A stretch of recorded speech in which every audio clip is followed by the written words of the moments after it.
I'm gonna prep some rum for the pot roast, not for me. Hi, I'm Jesse. I'm a professional chef, and these are my $246 pot roast ingredients. Hi, I'm Lorenzo. I'm a home cook, and these are my $29 pot roast ingredients. Goodbye, nice ingredients. Okay, this isn't so bad. We have acid, we have seasonings. I can make this work. Okay. Crikey! What the? It's a jungle. How many people are we feeding? So I was planning to make a dark and stormy pot roast with a potato celery root puree and a mint and cilantro gremolata. I never had a dark and stormy. This dish is really bright and acidic, kind of not what you're expecting out of a pot roast. What are you? Those are talking things from Harry Potter. I had a grass-fed and pasture-raised beef chuck roast, which is perfect for slow cooking. Is that steak rolled up? What are you? Plus some dark rum Drunken pot roast? and ginger beer, Ginger beer? I was right, you are from Harry Potter. aka the dark and stormy part. We're making a smorgasbord. Let me tell you about my pot roast. It's called put them all together in a pot and roast. With Lorenzo's tray, we have a lot simpler ingredients. These are things maybe you have in your pantry or you can get at any grocery store. But I think with some clever techniques, we can make a really great pot roast dinner. If I had to guess how much all of this costs, I would say maybe $35. $29, okay, not bad, a deal. If I were to guess, this would cost 360 bucks. $246. It was on sale. So this is Chef Jesse's recipe book, and this is what I'll be making. Lorenzo, if I have one tip for you, it's really just take your time with this. You're gonna make your own stock, you're gonna be searing the meat. This is a project. Oh, Lord help us. But all of these things add up and give it so much more flavor. The effort really pays off in the end. I believe we are going to start with the stock. Normally, I would go to the grocery store and buy a nice box of stock, but Jesse has given me this lovely bowl of beef bones. These are just bones that I asked my butcher to give me. You just want a beef bone that has a bit of fat on it, a bit of meat on it. You're gonna roast them in the oven until they're nice and browned. I'm Filipino, so I would be gnawing on these without you here. They look good enough to eat as is. I'm gonna throw all of these into this pot. Ooh, look at all that. The juices there, even the dried bits of juices. And then you're actually gonna take that sheet tray after your bones are out and add water to it and scrape up all those brown bits too, because those are very valuable. I'm gonna get that off this pan. You're gonna add that water with all the scraped up bits in it and the brown bones to a pot with a bunch of water. That little bit, that's broth. So Lorenzo is planning to make a pot roast where you throw everything into a slow cooker, turn it on, and just let it cook for hours. A one pot wonder. I'm doing something a little different. I'm gonna be making a charred onion pot roast with pickled vegetables and a potato olive oil puree. So the first thing I'm gonna focus on is making a charred onion peel stock. So first I'm going to peel the onions and take those skins, and we're actually gonna roast those skins until they start to burn and char and turn brown. And that's gonna create the base of this stock. Now I'm gonna make it better with vegetables. I've got my onion, my celery, carrot. I've got my garlic, bay leaves, peppercorns, and some thyme. While my onion skins are in the oven, I can further trim these. I'm gonna take these little roots and put them in there. And for the carrots, it's kind of the same idea in that I wanna use everything. These skins go straight into the stock too. We are gonna cut the carrots into just rounds, and for the onions, we're just gonna dice those. Cool. So all my veggies for my pot roast are prepped. I'm gonna combine this with about 8 cups of water. You're gonna bring that up to a boil. Okie dokie fanoki jokey. We're up to a boil. And then take it down. And really what you're looking for is what I'd say is like a lazy boil, a lazy bubble at this point. You don't want to blast it. It smells so good in here. That's gonna make a really, really flavorful, concentrated beef stock, which is gonna be a foundation for the pot roast. After 2.5 hours, you can taste the stock and see if it has flavor. That's a great indicator it's done. delicious. These onion peels look great. There's some really burnt ones interspersed with lightly toasted ones. So this is exactly what I'm looking for. I'm gonna go ahead and add these peels to the pot, cover this with water. And you just want enough water so that they're pretty much submerged.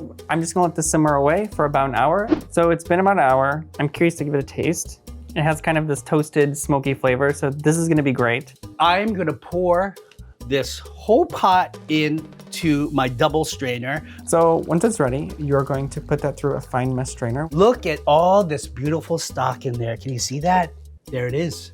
Stock is ready to go. This looks great. So I'm really excited to use this as kind of the foundation for the pot roast. All right, I have got to sear this wonderful, wonderful piece of meat here. Lorenzo is going to be using a boneless chuck roast. So this one is pasture raised. It is grass fed. It is so marbleized. So it's going to break down really beautifully in the pot roast. So this again is a chuck roast. This is the same cut of meat that I gave Lorenzo. This is maybe a slightly more affordable one. This isn't grass fed or pasture raised. So I have to season first with lots of salt. I would say about 2 tablespoons of salt almost, which sounds insane, but with meat, you really have to add a lot of salt to cut through kind of the savoriness, the fattiness. And same idea with the pepper. You really have to be heavy-handed at this point. So Lorenzo sent me this French onion soup mix. I think he was using this as just a flavoring for the water he was gonna use, but this basically has onions, sugar, soy sauce, onion powder. So these are all things that I would season a pot roast with. So here I'm just using them as seasoning for the meat. So this is just gonna add like a nice crust to the outside of the meat, and then we're going to sear it. Really, really hot pot before you put the oil. That way it doesn't stick. So I can tell the oil is shimmering, so I'm ready to go in with my meat. Season this side. We're gonna let that go. So this is exactly what you want. You want that deep browning. We're looking for a sear. You kind of want to see wafts of smoke actually happening. So like if your smoke detector goes off, that's totally fine. Your clothes will smell like pot roast. Your dogs, your cats, your fish. Make sure you really like pot roast. So carefully, I'm just gonna transfer that back over here. Hiya! The beef is nice and seared on both sides. Pot is ready for my vegetables. Celery. And the celery is actually gonna give off some moisture, so you can start scraping the bottom if there's any burnt bits or brown bits, because that's where all the flavor is. Here we go with the garlic. Some ginger. Delicious. Let me mix this up. Cook that just until it's fragrant. And then you're gonna sprinkle some flour on top and mix that in. And this is making kind of a quick roux. A roux is fat and flour, and this is something that thickens a liquid. Typically it's butter, but here we're using the rendered fat from the beef in place of that. I'm gonna immediately go in with the vegetables, and it's gonna sweat all their moisture out and kind of help deglaze this. The brown stuff on the bottom is called fond, and it's actually gonna be one of the main flavoring components of this. One of the flaws of using a slow cooker, as easy as it is you don't get this high heat, this buildup of fond on the bottom, so you don't get that extra flavor. When you just add everything at once, you're really missing out on that. So next, you're gonna go in with your liquids. The dark rum. Light rum or a white rum wouldn't quite give you that same caramel profile. It's getting dark and stormy in here, folks. First of all, the bits are coming up, which is nice, deglazing the pot for sure. And after that, we're gonna go in with the beef stock that we made. So, we've got the dark part, yes? Now it's time to be stormy. Forgive me. This is non-alcoholic. Here we go. But it's quite sharp, balancing to all the savory brown notes going on. Look at all the bubbles. Oh, I love that. Dark and stormy. Totally. I am going in with some lime juice. Another nod to the dark and stormy. Light brown sugar. And lastly, a hint of Worcestershire sauce. Worcestershire sauce. And this is kind of a cheat code. You won't taste it, but it's gonna give you a whole nother layer of savoriness. Mix. And I'm gonna bring it up to a boil, and then I'm gonna reduce it for a bit. So by reducing it, we're ensuring it has this kind of nice light gravy texture that will coat the back of a spoon. Yes. Oh my goodness. I think it's ready. Now that the onions have softened a bit, I'm gonna go in with the stock that we made earlier. So I'll start with a little bit, and then we'll use that to start scraping up the bottom. But you can tell how rich and deep this gravy is already getting here. So Lorenzo gave me bay leaves, and he gave me thyme. I also have one more packet of the soup mix, and I'm gonna use this to kind of bolster the stock even more. You're gonna add the meat right back into the center. Low and slow is the name of the game with a braise. And now I get to put in my vegetables. We're gonna add carrots, you're gonna add parsnips, and you're gonna add pearl onions. So nice. Chef Jesse, a little fancy on the pearl onion. I like using pearl onions because it feels more substantial instead of getting little bits and pieces of like onion particulate. You're really getting to experience onion as you eat it. Fancy schmancy.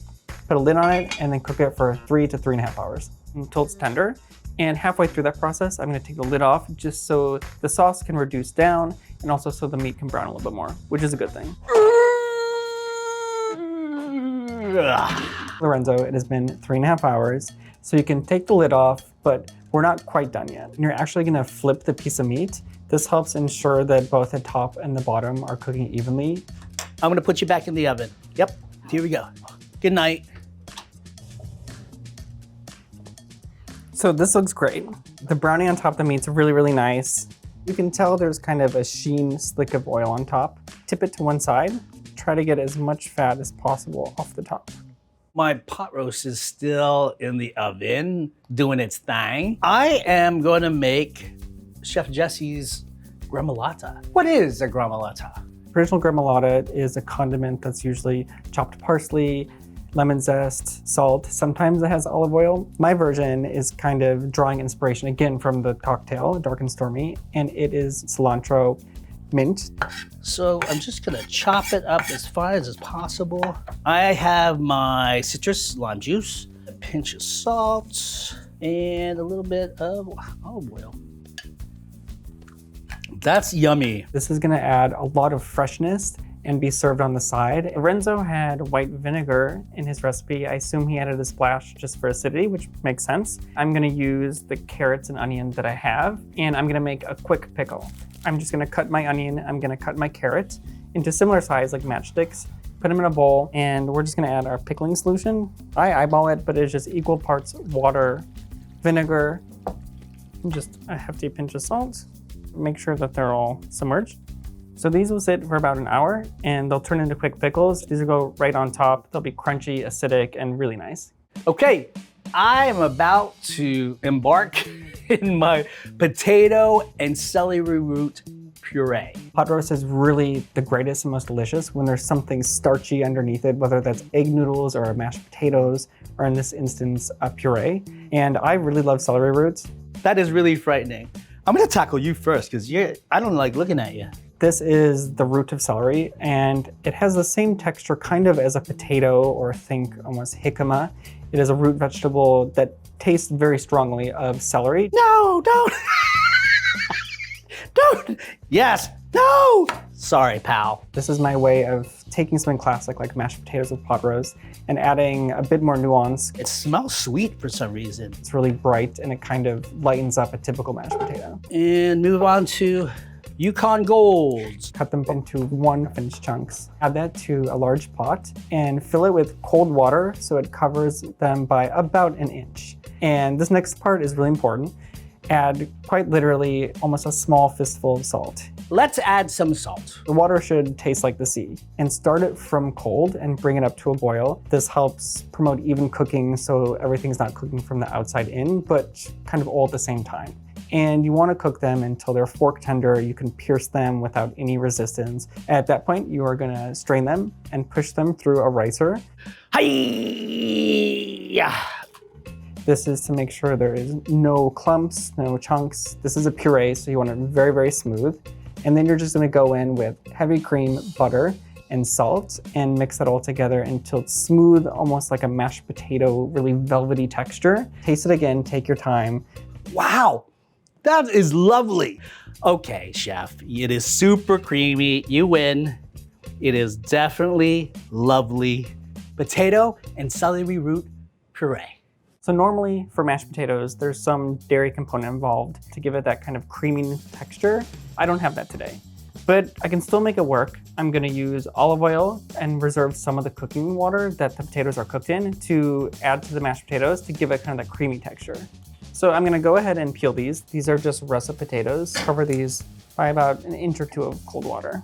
And don't forget, of course, to go in with your salt. Potatoes love salt. Don't be skimpy here.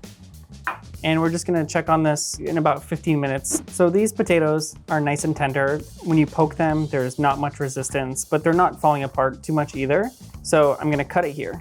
And I'm gonna drain this, but have a measuring glass and capture some of this water. So my potatoes are boiled. I like my purees, my mashes really silky smooth. And for people who don't have a ricer at home, this is a great alternative. And restaurants will use a tammy, which is basically this, which you can press things into. So I'm gonna go in with this cooking liquid, go very slow.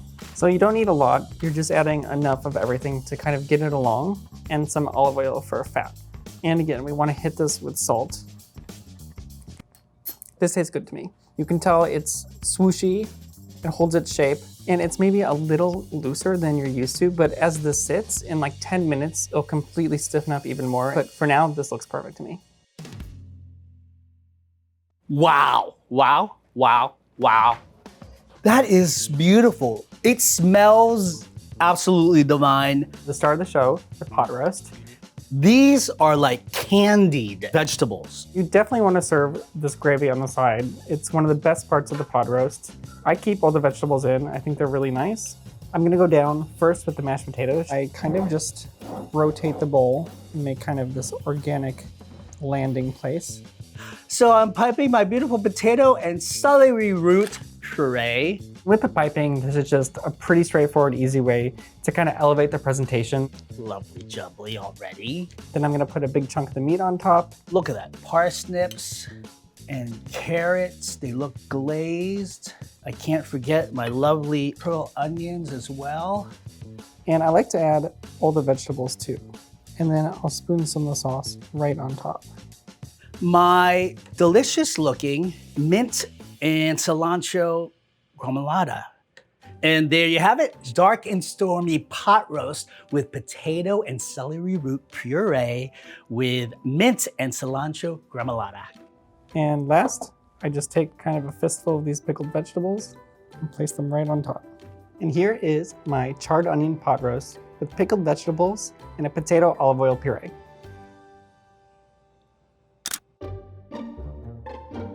Chef Hello. Jesse, how Hello. are you? It's a So pleasure good to to meet meet you. you. I'm nervous. No, don't be nervous. Okay. If something went wrong, it's my recipe, so it's my fault. Okay, but I cooked it. Okay, fair, but no. All I'm right, excited. I am excited. Okay. Look at that piping. That looks good. Yeah, it looks pretty good. I think that looks really nice. Should we try one of them? Yeah, I think we need to try what you worked on. It looks great. But see, it just shreds, so Oh yeah, it's you very cooked good. it perfectly. Thank It's browned you. on top, but it's still really tender and smooth. I'm going in for the meat first. Yeah, I'm doing the combo. It's good. Okay. It's really good. It's so tender, it's like the exact texture it should be. It's Perfect. very dark and stormy, if you know It what is. I'm saying. I love parsnips, but the way it's almost candied, Yeah. it's lovely. It has a really great texture too. They're not like mushy or anything. I think the gremolata is really nice too. Is it right? Yeah, it looks right to me. Definitely different from mine, for sure. I'm getting different textures, different flavors. I love it. You did great. Yeah, thank you, Chef. So I feel like you need to try what I did. I cannot wait. This looks something I'd buy at a restaurant for sure. Yeah, I borrowed some of the onion and carrot that was in the mix. Right. And just quick pickled them for a little garnish. And then look how, oh my creamy. Are you kidding? Okay, here we go. Drum roll. This is very special without, really doing too much of a change. Yeah, up, same right? ingredients. I didn't give you anything to make mashed potatoes with except the potato. I'm curious what you did. I used the cooking water with the potato. Okay, that And then makes I sense. also used just olive oil and salt, and that's it. No Potatoes. cream, no butter. Nope, no dairy at all. No butter? No butter. I love pickled vegetables, but I never thought of eating it with the pot. It's pretty easy too. You can just do it at room temp for like, Yeah. like an hour. It's enough to make them like somewhat pickly. Winter chicken dinner. All around. Thank you. Thank you. No, Thank you. thank you. I appreciate it. It was a pleasure, No, Chef. this was great. You did great. Thank you very Yeah. much. Okay, No. go away. We're gonna keep eating. Literally. Right.